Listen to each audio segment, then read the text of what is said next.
The air in Courtroom 4B was stale tasting of cheap disinfectant and quiet desperation. From across the polished mahogany table, Richard Davenport watched his wife, a faint, condescending smirk playing on his lips. His Tom Ford suit was immaculate, a dark armor of wealth and power. He leaned over to his lawyer, a shark named Alistair Finch, and whispered something, the gesture oozing with a confidence that bordered on contempt. He believed this was a formality, a small, irritating procedure to swat away a fly before he moved on with his life. He believed he had all the power, all the secrets, all the control.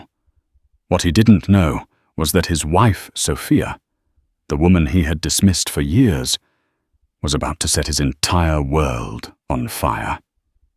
The Davenport residence in the manicured hills of Willow Creek Estates was less a home and more a museum of a successful life.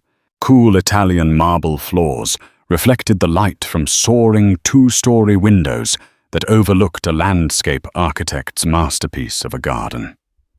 Every surface was polished, every cushion plumped, every piece of art strategically placed to convey effortless wealth. For Sophia Hayes, the home's perfection was a suffocating reminder of her own carefully curated invisibility. For 18 years, she had been the silent, graceful partner to the meteoric rise of Richard "Rick" Davenport, founder and CEO of the tech giant Innovate Dynamics. Her role was clearly defined: be the perfect hostess, raise their 2 children, Leo and Mia, and manage the sprawling estate with the efficiency of a hotelier. She ran the charity galas he sponsored, remembered the birthdays of his board members' spouses, and ensured his home life was a frictionless sanctuary from which he could launch his daily assaults on the corporate world. In return, she was afforded a life of staggering luxury, a life many would envy. But the gilded bars of her cage had been growing colder and tighter for years. The man she married, a driven but warm partner who had shared dreams with her over cheap pizza in a tiny apartment, had been slowly eroded away, replaced by a monument to his own success. Rick's confidence had morphed into a corrosive arrogance. His affection became performative, reserved for public appearances. At home, he communicated in directives and criticisms. Her opinions on everything from politics to the color of the new drapes were met with a patient, patronizing smile, as if a child had offered a simplistic solution to a complex problem. "Sweetheart, you handle the house, I'll handle the world," he'd say, patting her hand, the gesture a dismissal, not an endearment. The breaking point wasn't a single dramatic event, but a slow, agonizing death by 1,000 cuts. It was the way he'd check his phone while their daughter Mia was showing him a drawing she'd made at school, his "That's nice, honey," delivered without ever looking up. It was the way he'd belittled her in front of their friends over a minor stock market observation she'd made, laughing it off as Sophia's little hobby. He'd encouraged her to stop working as a financial analyst after their son Leo was born, framing it as a gift. "You don't need to worry your pretty little head about that stuff anymore." He'd cooed, "I'll provide everything." It wasn't a gift, it was a severing. The final cut came on a Tuesday evening. Rick was on a conference call in his home office, the door slightly ajar. His voice, usually so commanding and measured, was different. It was sharp, vicious. Sophia, passing by on her way to check on the children, heard a snippet that froze her blood. "No, you don't understand," Rick hissed into his phone. "It's completely insulated. Project Phoenix is firewalled from everything. Even if the whole damn company went under tomorrow, that portion remains untouched. It's my legacy. My real legacy. Not this family charade." Family charade. The words echoed in the cavernous, silent hall. She stood motionless, her hand on the cold brass doorknob of Mia's room. The carefully constructed facade of her life crumbled into dust around her. All the sacrifices, the lonely nights, the swallowed insults, they weren't for a partnership. They were for a charade. He saw her, their children, this life as a stage play, and he was the only actor who mattered. That night she didn't sleep. She lay in their king-sized bed, the space between them a frigid chasm, and she planned. For the first time in nearly 2 decades, Sophia Hayes wasn't thinking about dinner parties or parent-teacher conferences. She was thinking about war. She began quietly, methodically. She contacted her old university roommate, now a partner at a small but tenacious family law firm in the city. She opened a new bank account with the remnants of an inheritance her parents had left her money. Rick had dismissed as pocket change and told her to buy a nice piece of jewelry with. It was enough to pay a retainer. The hardest part was maintaining the illusion. She smiled at breakfast, asked about his day, and endured his casual condescension, all while a quiet fire raged within her. Every patronizing smile from him, every dismissive wave of his hand, was another log on that fire. 3 weeks later, on a crisp autumn morning, a process server, a nondescript man in a grey coat, arrived at the gates of Willow Creek Estates. Rick was just about to leave for a board meeting, his briefcase in hand. He took the envelope, a flicker of annoyance on his face, assuming it was a subpoena for some tedious business dispute. He tore it open in the grand foyer, his eyes scanning the first page. Sophia watched from the top of the sweeping staircase. She saw the moment the words registered. His posture stiffened. The casual arrogance on his face dissolved first into confusion, then into pure, undiluted rage. His head snapped up, and his eyes, cold and dark, locked onto hers. The smirk was gone, replaced by a snarl. "You have no idea what you've just done." He mouthed the words, a silent, venomous promise. But as Sophia met his gaze, she felt something she hadn't felt in years. Not fear, not sadness.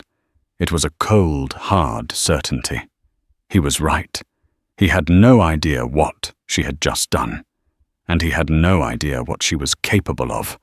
The first shot Rick fired was a legal cannonball. He hired Alistair Finch from the city's most prestigious and ruthless law firm, Finch, Stratton and Lowe. Finch was a legend in divorce court, a man known for eviscerating opponents on the stand and burying them in procedural paperwork until they suffocated. His office on the 50th floor of a glass skyscraper was a monument to aggression, all sharp angles, dark wood, and a panoramic view of the city he so often conquered for his clients. The first settlement offer arrived via courier. It was less an offer and more of a threat. It proposed that Sophia receive the smaller of their 2 vacation homes, a cabin in the mountains, a 5-year alimony package that was insultingly low, and a modest child support payment. The unspoken poison pill was at the end. If she contested, Rick would seek sole custody of Leo and Mia, painting her as an unstable, gold-digging spouse, unfit for motherhood. The message was clear. Take the scraps I'm offering you, or I will destroy you and take your children. Sophia read the document in the small, unassuming office of her lawyer, Evelyn Reed. Unlike Finch's sky-high fortress, Evelyn's office was on the 3rd floor of a historic brick building. It was filled with books, comfortable but worn armchairs, and the faint scent of coffee and determination. Evelyn, a woman in her late 50s with sharp eyes and a calming presence, read the offer and let out a low, unimpressed whistle. "Well, he's not subtle, is he?" she said, placing the papers down on her desk. "This is classic bully tactics. He thinks he can scare you into submission before we even get to discovery." Sophia's hands trembled slightly as she held her coffee cup. "Can he do it, Evelyn? Can he take the kids?" Evelyn leaned forward, her gaze firm. He can try. He will sling mud. He will claim you are mentally unstable, a spendthrift, anything he can think of. But Rick Davenport is not a god, Sophia. He is a man. And men, especially arrogant men, make mistakes. Our job is to find them. The initial financial disclosures from Rick's side were a masterclass in obfuscation. According to the documents prepared by Finch, Innovate Dynamics had suffered a series of recent setbacks. Rick's personal income had apparently dropped significantly in the last year. Several major assets were tied up in irrevocable trusts, supposedly established for the children years ago, placing them beyond the reach of marital division. It was a picture of a man still wealthy, but far less so than reality suggested. It was a lie, and Sophia knew it.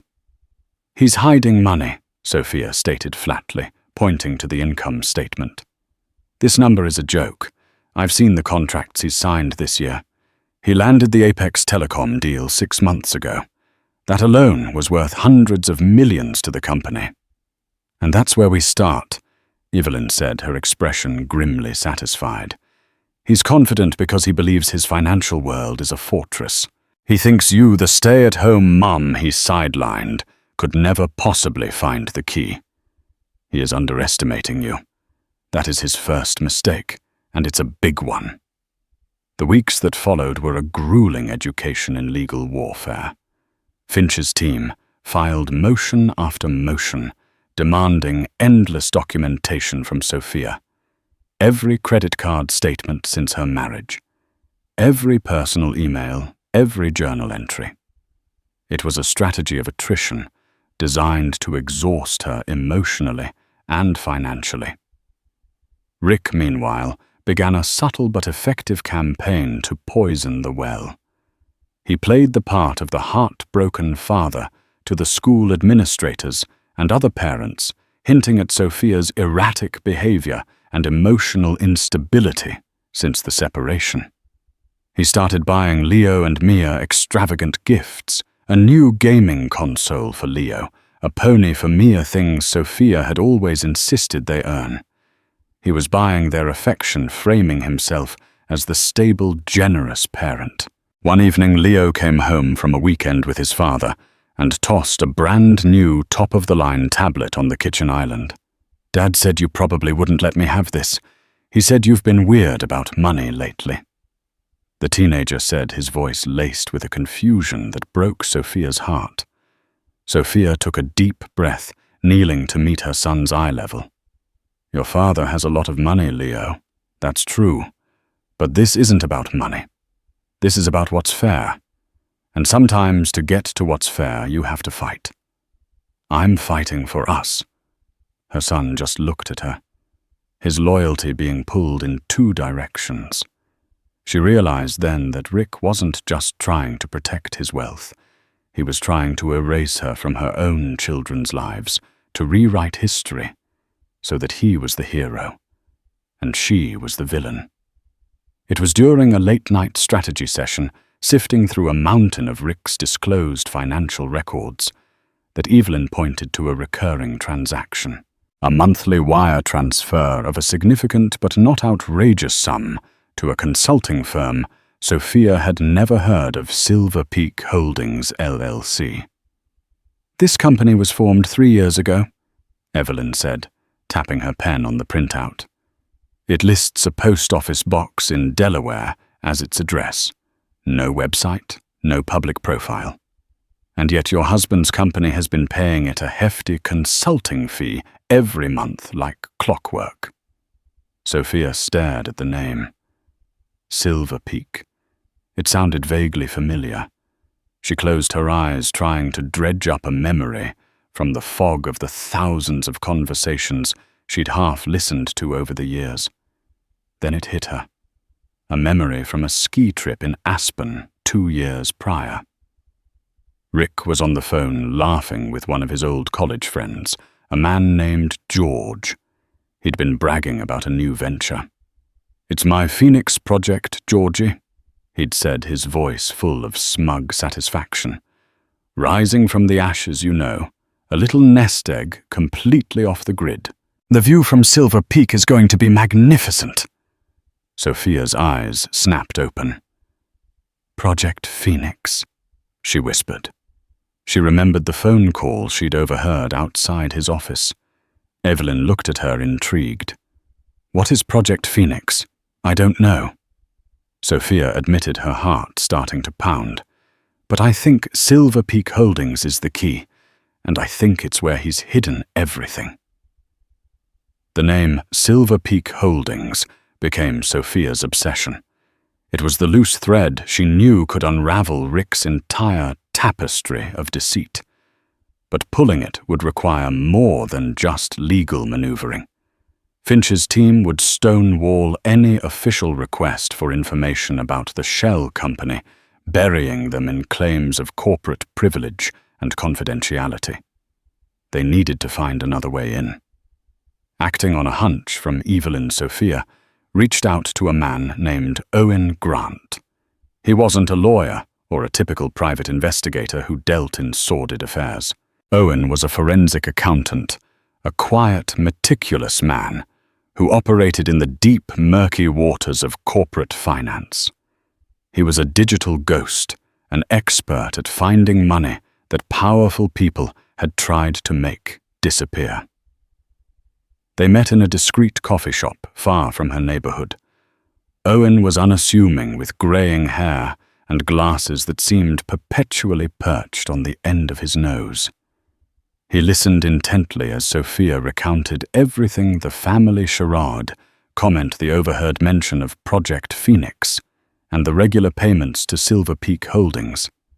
Men like your husband, Owen said, stirring his tea. They believe their own mythology.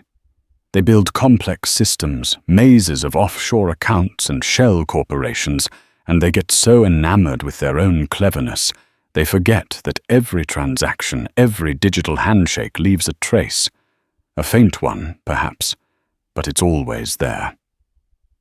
Sophia hired him on the spot using the last of her inheritance. It was a massive gamble. If Owen found nothing, she would be financially ruined before the hearing even began. Her work began at home. Rick had moved out, but many of his old things remained in the home office, a room she had rarely entered. Under the guise of packing his belongings to be sent to his new penthouse apartment, she started her search. She felt like a spy in her own life, her heart hammering every time a car drove down their quiet street. She went through old files, dusty boxes of receipts, and forgotten briefcases. Most of it was useless old tax returns, business conference itineraries. But in the back of a desk drawer, tucked inside a leather-bound day planner from 3 years ago, she found a small folded piece of paper. It was a handwritten note with a string of letters and numbers that looked like gibberish. Below it was a single word, Cayman. She didn't know what it meant, but she photographed it and sent it to Owen. The next breakthrough came from an old laptop Rick had discarded in a storage closet. He'd told her to donate it, claiming it was broken. On a whim, Sophia took it to a small independent computer repair shop. The young technician managed to recover the hard drive. It was a gold mine. Buried deep in the deleted files were fragments of spreadsheets, email drafts, and presentation notes. Most were encrypted, but the file names alone were telling Phoenix Phase 1, Asset Transfer SPH, Offshore Structure. Owen Grant worked his quiet magic. The note from the planner, he explained, was a seed phrase for a cryptocurrency wallet. The word Cayman pointed him to a specific set of financial institutions on the island, known for their banking secrecy. Using the file fragments from the laptop and sophisticated software, he began to piece together the puzzle. It was slow, painstaking work. Days turned into weeks. Sophia's legal bills mounted, and the pressure from Finch's team was relentless. They were pushing for a hearing date, confident that she had nothing. Rick, meanwhile, was growing more brazen. He showed up at the house unannounced to see the kids, using the visits to survey the property, making comments about which pieces of art he would be taking. He was marking his territory, reminding her that everything she lived with was his. "You really should have taken the first offer, Sophia," he said one afternoon, standing in the marble foyer, his smirk firmly back in place. "This is going to get very ugly for you. I just want what's best for Leo and Mia." Every word was a veiled threat, a reminder of his power. But Sophia held her ground, her face a mask of calm neutrality she didn't feel. Inside, she was a knot of anxiety, praying that Owen would find something concrete.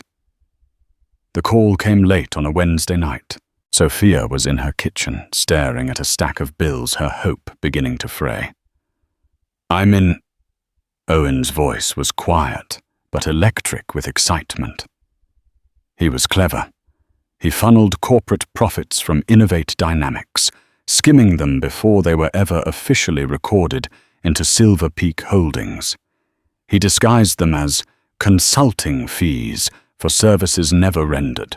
From there, the money was moved through a series of offshore accounts, Cyprus, then Panama, and finally a significant portion was converted into untraceable cryptocurrency held in that Cayman wallet. Sophia sank into a chair. "How much?" There was a pause on the line. "So far, I've tracked over $34 million. And Sophia, this wasn't just about hiding marital assets.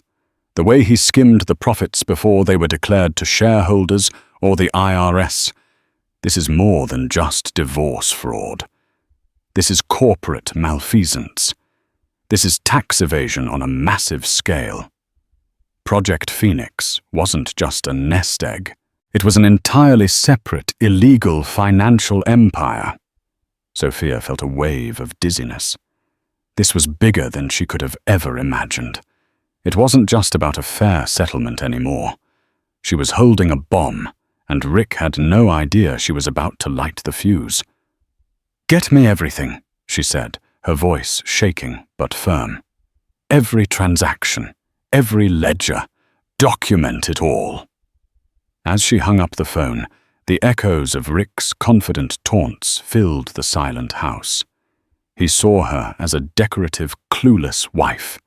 He had built an empire of lies right under her nose, so certain of her ignorance that he'd left a trail.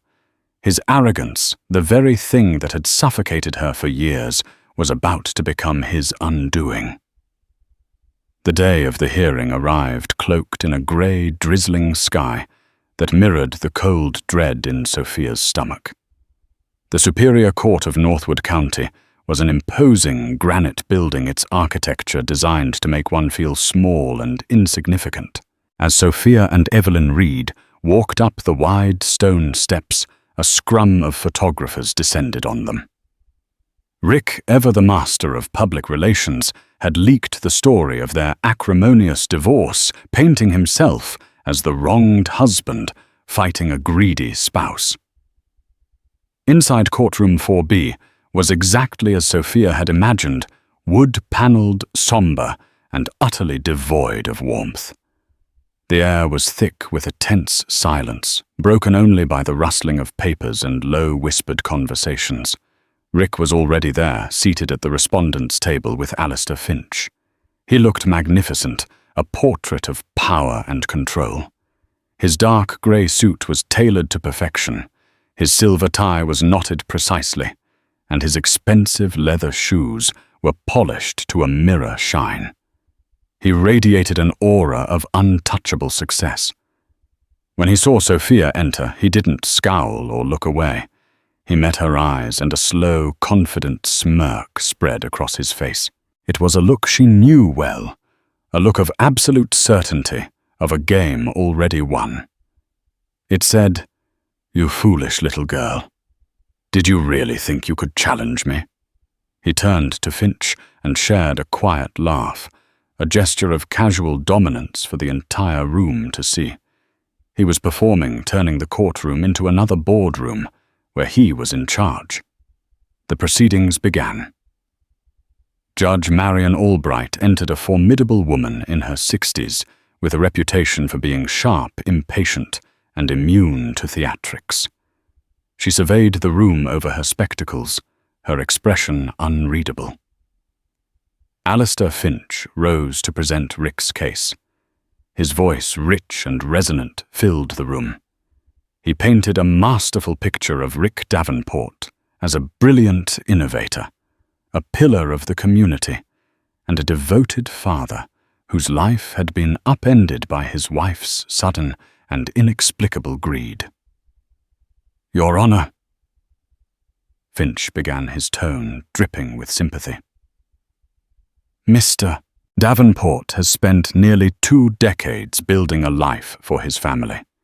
He has provided a home, a lifestyle of comfort and security that Ms. Hayes has enjoyed as a non-contributing party. She has not worked a day since the birth of their first child. Now, at the end of this marriage, she seeks to cripple the very company that has supported her, demanding a settlement that is not only punitive, but frankly delusional." He went on to portray Sophia as financially illiterate, a woman who wouldn't know a stock from a bond, whose claim of hidden assets was the desperate fantasy of a woman bitter about her husband's success. He presented their carefully doctored financial statements, the trusts, the declining income reports. It was a compelling narrative, delivered with theatrical gravitas. Through it all, Rick watched Sophia, that smirk never leaving his face. He leaned back in his chair, occasionally nodding in agreement with Finch, the picture of a reasonable man being unjustly persecuted. He caught Leo's eye in the small public gallery. He'd insisted the teenager be there to see the truth, and gave him a sad, reassuring wink. Sophia sat perfectly still, her hands clasped tightly in her lap. She could feel the stares of the people in the gallery. She could feel the weight of Finch's accusations. Outwardly, she was a statue. Inwardly, her heart was a frantic drum against her ribs. She forced herself to look at Rick, to meet his smug gaze. The smirk was a weapon designed to intimidate and unnerve her. For years it had worked. Today she saw it for what it was, the mask of a fool standing on a trapdoor. When Finch was done, the judge turned to Evelyn Reed. "Ms. Reed, your opening statement." Evelyn rose, her demeanor the complete opposite of Finch's. She was calm, factual, and devoid of drama. "Your Honor," she said, her voice clear and steady. "The evidence will show that this is not a case of a wife's greed, but of a husband's profound and systematic deception.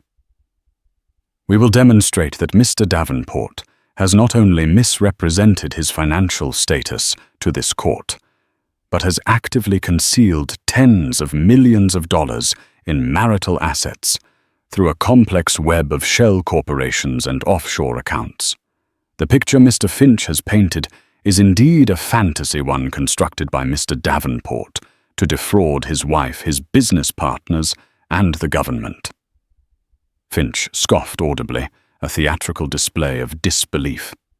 Rick simply shook his head slowly, the smirk tightening into a look of pity. "She's really going through with this sad little fantasy." His expression screamed. The morning was spent with Finch calling his own witnesses, a forensic accountant who testified that Rick's disclosures were accurate, a business associate who spoke of Rick's recent financial hardships. It was all a carefully choreographed play. With each witness, Rick's confidence seemed to swell. He would glance at Sophia, one eyebrow slightly raised, as if offering her a final chance to surrender before her humiliation was complete. Finally, after the lunch recess, Judge Albright looked at Evelyn. "Ms. Reed, you may call your first witness for cross-examination, Mr. Richard Davenport." Rick rose smoothly and walked to the witness stand. He took the oath with a solemn hand, then sat down and adjusted his suit jacket, turning to face Evelyn with an air of patient indulgence. His smirk remained a permanent fixture of arrogance. He was ready. He was invincible. And he was about to learn just how wrong he was.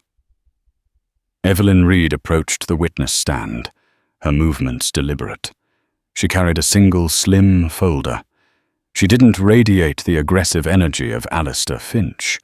Instead, she projected an aura of methodical calm, like a surgeon about to make a precise incision. Rick watched her, his smirk softening into a look of detached amusement. He was prepared for questions about his lifestyle, his parenting, the company's performance. He had rehearsed the answers, the carefully crafted lines of the beleaguered but responsible tycoon. Evelyn began with simple, benign questions. "Mr. Davenport, could you please state your full name and occupation for the court?" "Richard Anthony Davenport. I am the founder and CEO of Innovate Dynamics." His voice was smooth, confident. "And Innovate Dynamics is a successful company. Would you agree? We've had our ups and downs like any company in the tech sector. But yes, I'm proud of what we've built," he said, the picture of humble success. Evelyn nodded, making a small note. "You've built it over the course of your 18-year marriage to my client, Ms. Hayes, correct?" "That's correct." "During which time, Miss Hayes managed your home, your social obligations, and was the primary caregiver for your 2 children, allowing you to focus exclusively on your career. Is that a fair characterization?" "I was always a very involved father," Rick countered smoothly. "But yes, Sophia handled the domestic side of our lives."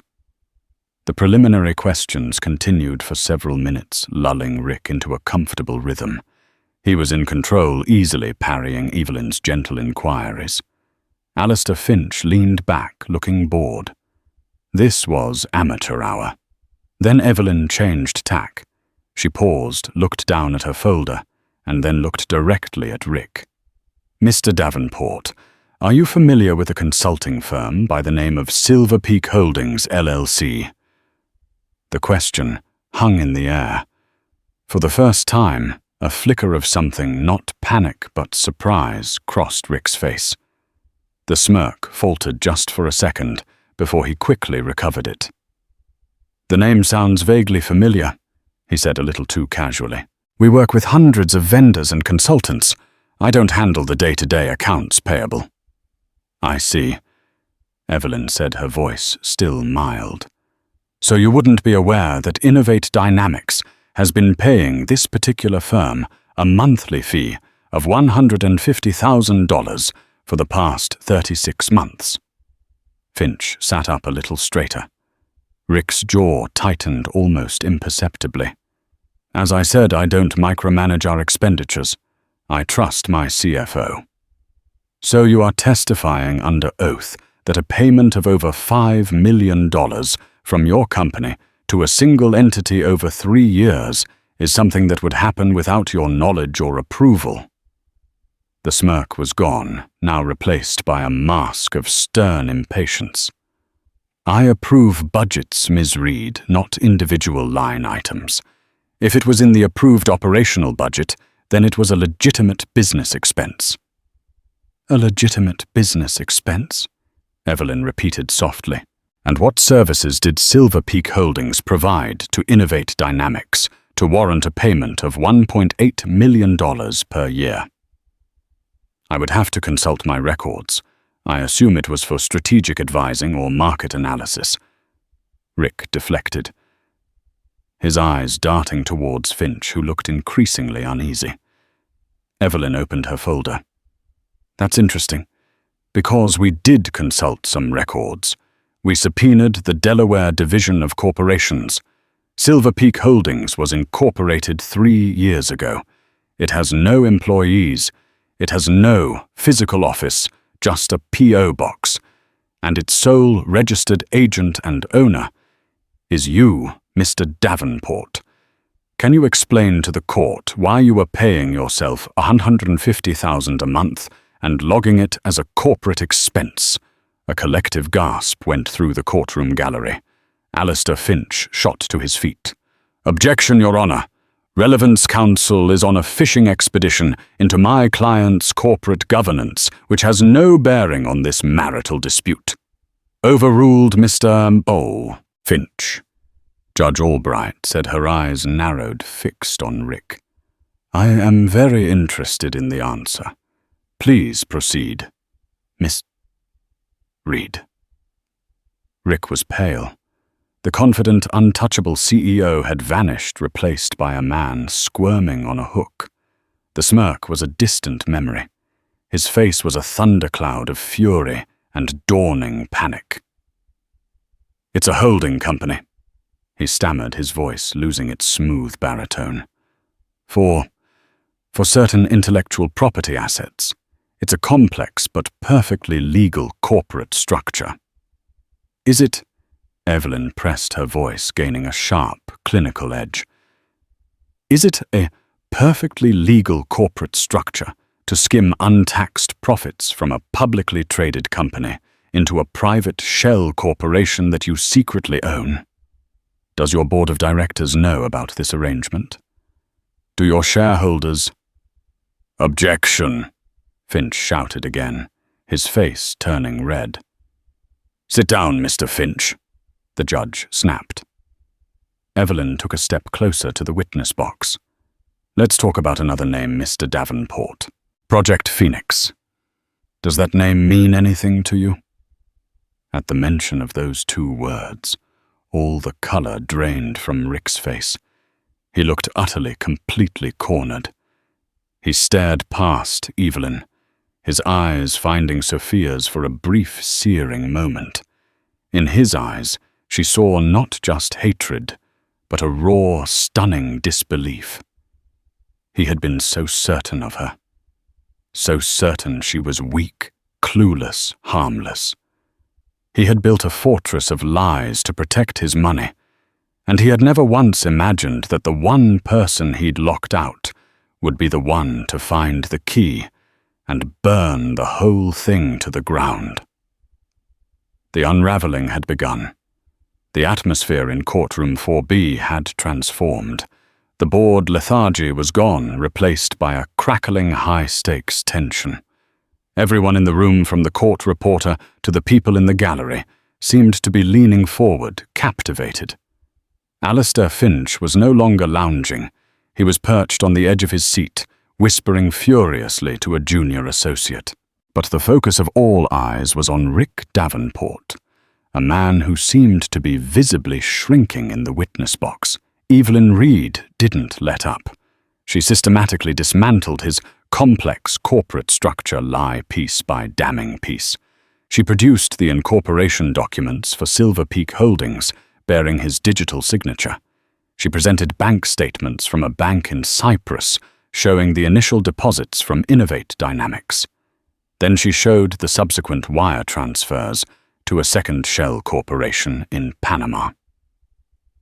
Mr. Davenport, Evelyn asked, her voice ringing with clarity, can you explain why your intellectual property holding company would need to move millions of dollars through Panamanian accounts with no apparent business purpose? Rick was fumbling his answers, growing shorter and more evasive. It's standard international asset management to mitigate tax exposure. Tax mitigation, Evelyn said, letting the term hang in the air. Or tax evasion. Finch objected again and again, but Judge Albright overruled him each time, her expression growing increasingly grim. Then came the final devastating blow. Evelyn called Owen Grant to the stand. The quiet forensic accountant, with his unassuming demeanor, was the antithesis of the high-powered lawyers and executives in the room. But he spoke with an unshakable authority, walking the court through his digital investigation. He explained how he had traced the funds from Panama. The money didn't stay there, Your Honor, Owen said, addressing the judge directly. The majority of the funds were used to purchase cryptocurrency, primarily Bitcoin and Ethereum. These assets were then transferred to an offline encrypted digital wallet, what's known as a cold storage wallet. Evelyn projected a document onto the large screen in the courtroom. It was a string of characters. "Mr. Grant, do you recognize this?" "I do. It is the public address for the primary wallet, where the funds were consolidated." Evelyn turned to Rick. "Mr. Davenport, do you recognize it? Perhaps you've seen it on a small piece of paper, hidden in an old day planner with the word Cayman written beneath it." Rick stared at the screen, as if it were a basilisk. He was exposed, his deepest secret laid bare in a public courtroom. He opened his mouth, but no sound came out. Owen Grant delivered the final numbers. "As of this morning, accounting for market fluctuations, the combined value of the cryptocurrency held in this wallet, which is the final destination for the funds funneled through Silver Peak Holdings, is $42,753,000. A stunned silence fell over the courtroom. $42 million. An entire hidden fortune built on deceit now exposed to the light. Alistair Finch looked like he had been physically struck. His entire case, built on the foundation of Rick's modest financial disclosures, had just been obliterated. He had been made a fool of, lied to, by his own client. Judge Albright declared a 2-hour recess for her to review the evidence in her chambers. As Rick stepped down from the witness stand, he avoided eye contact with everyone. The arrogance and confidence were gone, replaced by a hollow, haunted look. As he passed Sophia's table, his eyes filled with a venomous fury met hers. "You will regret this," he mouthed silently. But the threat was impotent. He was a king whose castle had just been turned to sand. When Judge Albright returned to the bench, her face was like stone. She put on her glasses and looked down at the documents before her, then surveyed the room. "I have reviewed the evidence presented by Ms. Reed," she began, her voice cold and commanding, "and I find it to be credible, comprehensive, and frankly deeply disturbing." She looked directly at Rick. "Mr. Davenport, this court has found that you have willfully and deliberately perjured yourself. You have engaged in a calculated scheme to hide significant marital assets, and in doing so, you have attempted to perpetrate a fraud upon this court and upon your wife." She picked up a sheet of paper. "Therefore, the court rules as follows." Every word was a hammer blow. "First, the pre-existing financial disclosures submitted by the respondent are stricken as fraudulent. The court accepts the $42.7 million in the Cayman-based crypto wallet, along with all other assets derived from Silver Peak Holdings, as marital property, subject to division. Second, given the egregious nature of Mr. Davenport's deception and his attempt to financially cripple Miss Hayes, the court finds that a standard 50-50 division is not equitable. The court awards Ms. Hayes 60% of all marital assets, including the concealed funds." Finch gasped, starting to rise, but the judge silenced him with a glare. "Third, Ms. Hayes is awarded sole physical and legal custody of the minor children Leo and Mia Davenport. Mr. Davenport will be granted supervised visitation, pending a full psychological evaluation. This court will not reward a parent who uses his children as pawns in a campaign of financial and emotional manipulation. Fourth, Mr. Davenport will be responsible for 100% of Ms. Hayes's legal fees." Rick sat frozen, his face ashen. He had walked into this courtroom expecting to walk away with almost everything. He was now facing financial ruin and the loss of his children. But Judge Albright wasn't finished. She delivered the final devastating sentence. "Finally." she said, her voice dropping to an icy, serious tone. "The evidence presented suggests a pattern of behavior that extends far beyond marital dishonesty. The systematic skimming of corporate funds, the use of international shell corporations to hide income, and the potential for massive tax fraud are matters of grave concern. Therefore, this court is compelled to refer the entirety of the evidence and a transcript of these proceedings to the District Attorney's Office and the Internal Revenue Service for criminal investigation."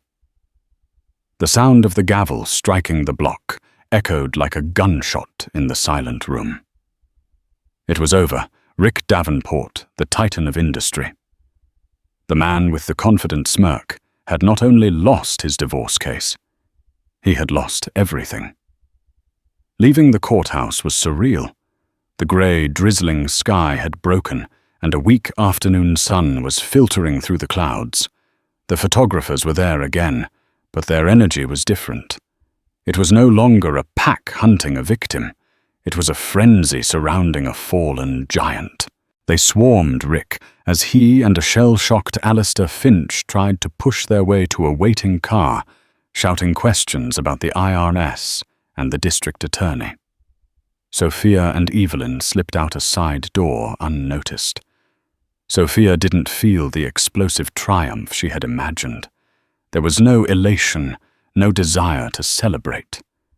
Instead, a profound, bone-deep sense of relief washed over her, so immense it almost brought her to her knees. It was the feeling of a marathon runner crossing the finish line of a soldier, laying down their weapon after a long, brutal war. It was the feeling of finally being able to breathe after 18 years of holding her breath. In the car, Evelyn reached over and squeezed her hand. "You were incredibly brave, Sophia. You stood your ground against a man who was used to crushing everyone in his path." "I just wanted what was fair," Sophia whispered, watching the city skyline blur past the window. The weeks that followed were a whirlwind. The story of Rick Davenport's spectacular fall from grace was front-page news. "Tech CEO's Empire of Deceit," one headline screamed. "Divorce discovery prompts federal investigation," read another. "Innovate Dynamics stock plummeted." The board of directors forced Rick to resign, and he became a pariah in the business world he had once dominated. He was entangled in a new, far more serious legal battle this time, with prosecutors who didn't care about his expensive suits or his courtroom theatrics. Sophia, meanwhile, focused on building a new life. She sold the monstrous house in Willow Creek Estates, a place that held more memories of loneliness than happiness. With a portion of the settlement, she bought a beautiful but much smaller home in a quiet, tree-lined neighborhood closer to the city. It had a big backyard, a warm, sunny kitchen, and no cold marble floors. Leo and Mia struggled with the transition at first. They had been caught in the middle of a war they didn't understand. But freed from the oppressive tension that had filled their old home and Rick's manipulative influence, they began to relax. Sophia spent her days with them, not as a manager or a scheduler, but as a mother. They baked cookies in the new kitchen, Mia getting flour all over her face. They played video games with Leo in the evenings, Sophia laughing as her son patiently explained the controls to her. One Saturday morning, Sophia was in the garden planting roses, her hands covered in soil. The sun was warm on her back. Leo came out and sat on the steps, watching her for a moment. "You seem different, Mom," he said quietly. Sophia paused, looking up at her son.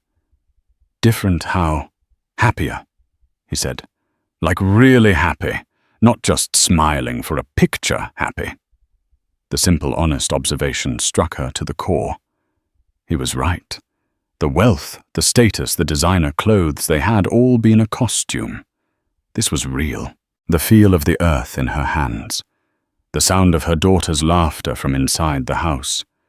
The quiet respect in her son's eyes. This was the life she had been fighting for.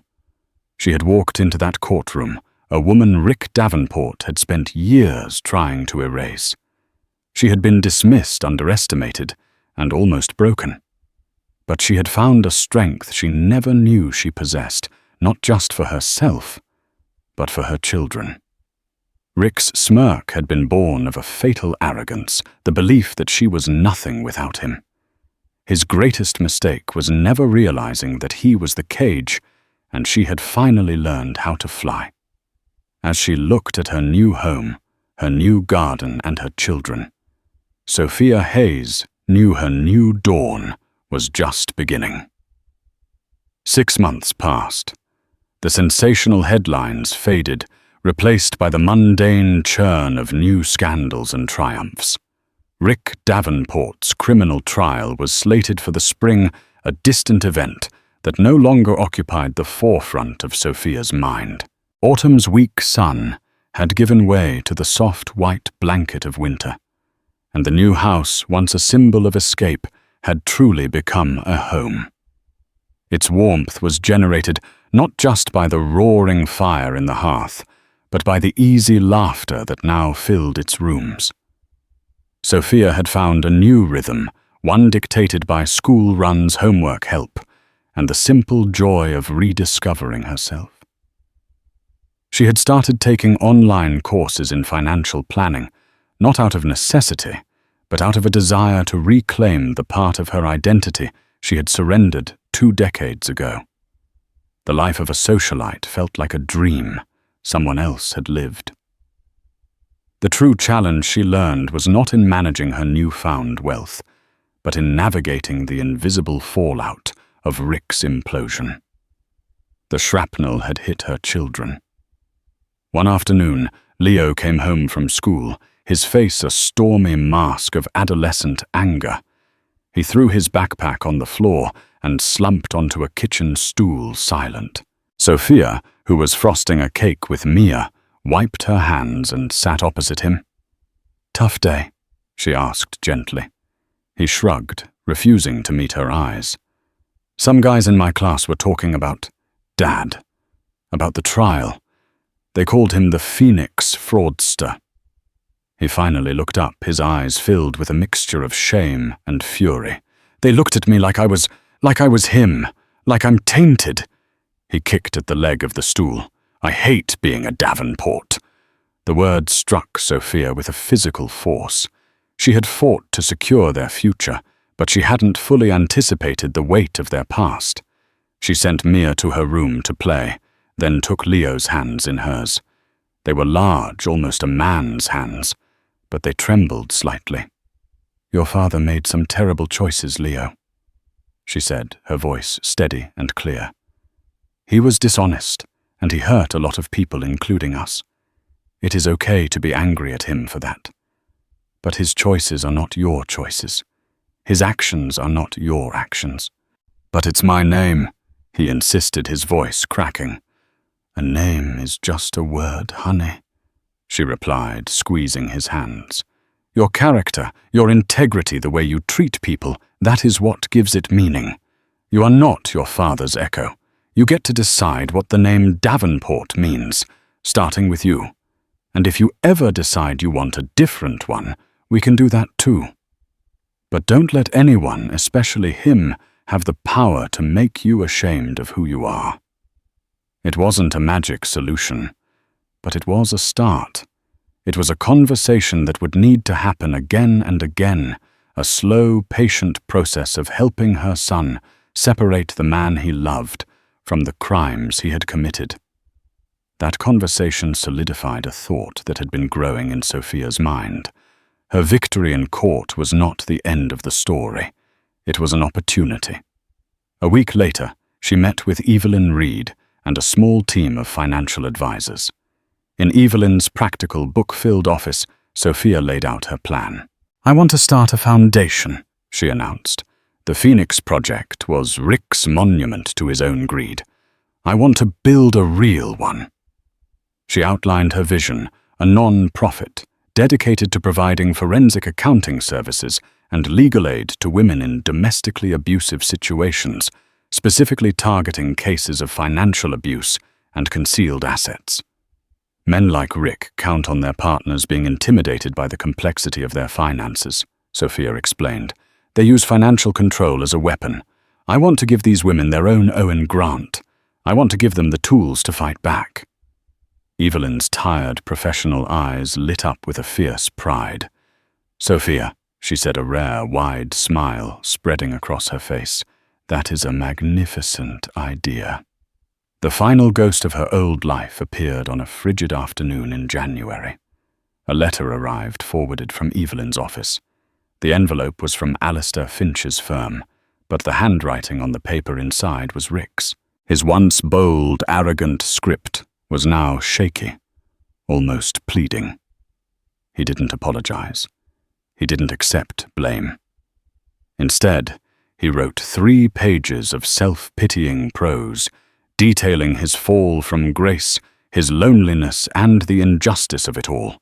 He blamed an overzealous prosecutor, a biased judge, and most of all, her vindictive quest to destroy him. The letter culminated in a desperate, manipulative request. He wanted her to write a letter to the judge before his sentencing, attesting to his good character as a father and a man, in the hopes of getting a more lenient sentence. Sophia read it, standing by the fireplace. The man on the page was a stranger, a pathetic, whining creature who had learned nothing. The formidable titan who had smirkingly tried to ruin her was gone. In his place was just a weak man, stripped of his power, making one last, desperate grab for control. She felt a brief, fleeting moment of pity, not for him, but for the man she had once loved, the man he had murdered with his own ambition. Then the feeling passed, replaced by a profound and final peace. He no longer had any power over her. His words were just ink on paper. Slowly and deliberately, Sophia folded the letter. She held it over the roaring fire, the flames licking at the edges. She let it go. The paper blackened, curled, and dissolved into glowing embers that floated up the chimney and vanished into the cold winter air. Outside, she could hear Leo and Mia laughing as they built a snowman, their joy a sound of pure, untainted hope. The last echo of his name had been silenced, and her new dawn was finally truly bright. The story of Sophia Hayes is a powerful reminder that true strength isn't always loud or flashy. It's often found in the quiet resolve of someone who has been pushed too far in the courage to seek the truth, even when the world is telling you to stay silent. She faced a mountain of arrogance and deceit, armed with nothing but her own quiet determination, and she brought that mountain crumbling down. Her victory wasn't just about money. It was about reclaiming her voice, her life, and her children's future from a man who believed he was untouchable. If Sophia's journey from a gilded cage to a life of authentic freedom resonated with you, please take a moment to support our channel. Hit that like button to let us know you enjoyed the story. Share it with someone who might need to hear a tale of empowerment. And most importantly, subscribe for more real-life dramas where the underestimated find their power. Thank you for listening.